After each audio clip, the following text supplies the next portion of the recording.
Olá, tudo bem?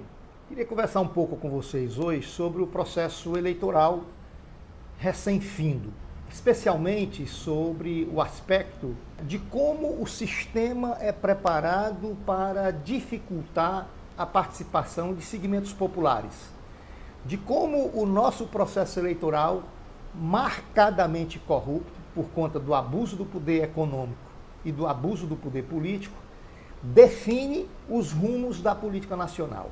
São tantos os aspectos que a gente poderia abordar, mas eu queria, antes de focar naquilo que eu considero bem exemplificativo de como o sistema é feito para elitizar cada vez mais a política nacional, eu queria dizer que nós temos fundamentalmente três fases nesse processo eleitoral. A chamada pré-campanha, que foi uma inovação na mini-reforma eleitoral que foi feita e que permitiu, de um certo modo, se não acabar, pelo menos diminuir a hipocrisia que marcava o nosso processo eleitoral nessa fase, digamos assim, da pré-campanha, com a flexibilização que foi realizada no sentido de que os candidatos e os partidos políticos pudessem ser um pouco mais explícitos nesse momento que antecede a escolha das candidaturas nas convenções. Pois temos o processo eleitoral em si, quer dizer, a campanha eleitoral, e agora na fase que hoje, dia 16 até dia 18, se finaliza esse processo com a diplomação dos eleitos. Essa diplomação é o documento formal, quer dizer, o diploma de eleito, que vai habilitar esses candidatos a tomarem posse nos respectivos cargos de prefeitos e vereadores. E essa fase que dura do processo eleitoral até a data da diplomação é aquela fase em que candidatos e partidos políticos podem entrar com ação de investigação judicial eleitoral por abuso do poder político, por abuso do poder econômico, por conduta vedada, captação ilícita de voto, ou seja, o famigerado e já desgraçadamente naturalizado no nosso país, o infame negócio de compra e venda de votos, que é algo absolutamente hoje naturalizado. As pessoas agem como se fosse parte do processo essa negociação infame, abjeta e que macula o processo eleitoral brasileiro irremediavelmente.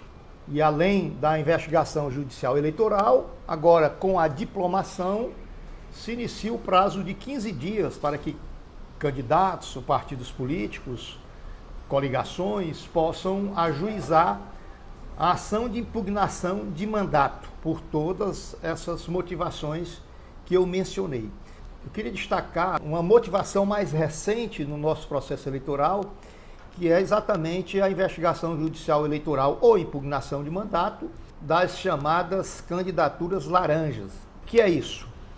Como nós sabemos, pela nova legislação eleitoral, nós temos o estabelecimento das cotas femininas, que era de 20%, passou para 30% com a nova lei eleitoral, e as mais das vezes nós temos visto o lançamento de candidaturas mulheres apenas para cumprir a formalidade da lei, na verdade, candidaturas que são fictícias.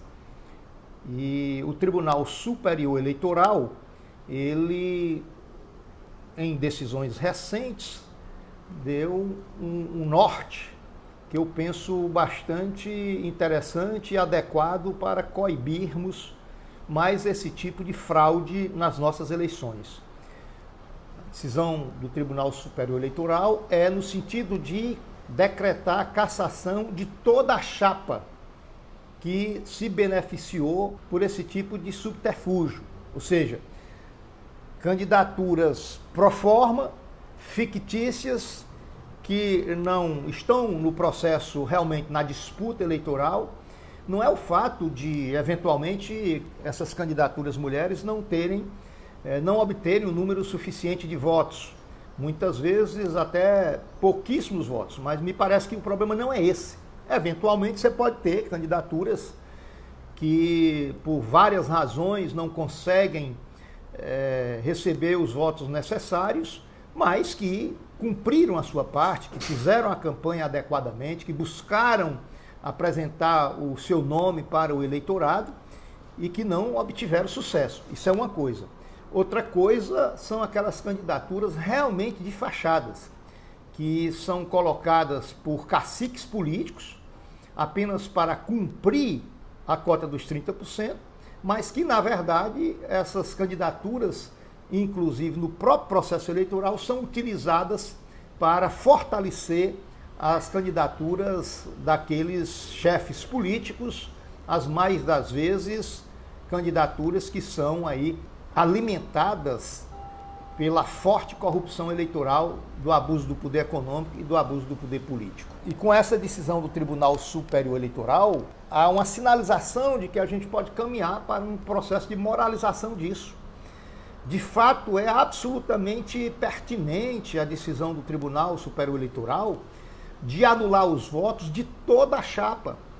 Até porque, quando você tem essas candidaturas laranjas, você contaminou a formação da chapa por inteiro.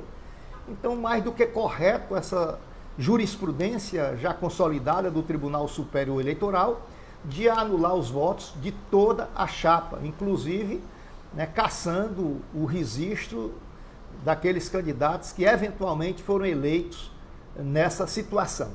Mas olha, para concluir, eu estava dizendo que o processo eleitoral brasileiro, ele tem a lógica do privilégio dos grupos que já ocupam o poder e, sobretudo, dos grupos fortes economicamente. Quer ver um exemplo claro do absurdo que foi feito agora para essa eleição de 2020? Eu me refiro agora à questão da chamada contribuição estimável em dinheiro. O que é isso? A gente sabe que as contribuições de campanha têm que ser feitas por pessoa física, ela se dá com a doação direta de recurso financeiro para a campanha, ela se dá com a cessão de algum bem ou serviço para aquela candidatura.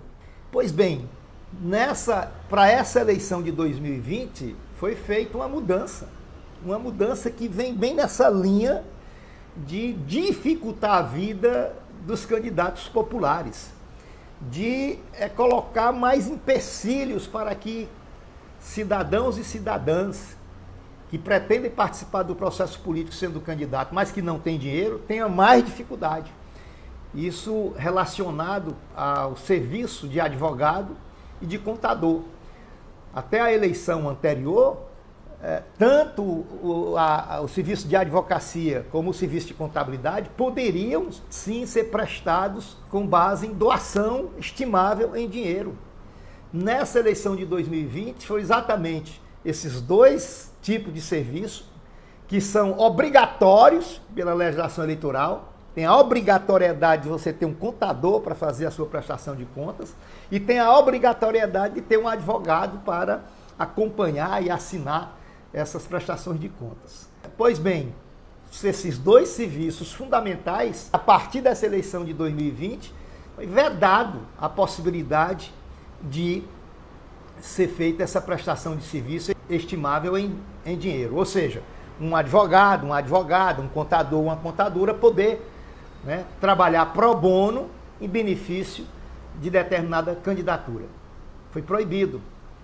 Obviamente que a gente está diante, certamente, do lobby que foi feito pela Ordem dos Advogados do Brasil, entidade da qual eu faço parte, mas certamente foi um lobby, e também do Conselho Nacional aí de Contabilidade, para impedir que esses profissionais, como todos os outros profissionais, podem oferecer, doar os serviços das suas profissões, mas advogado e contador foi proibido pela nova legislação.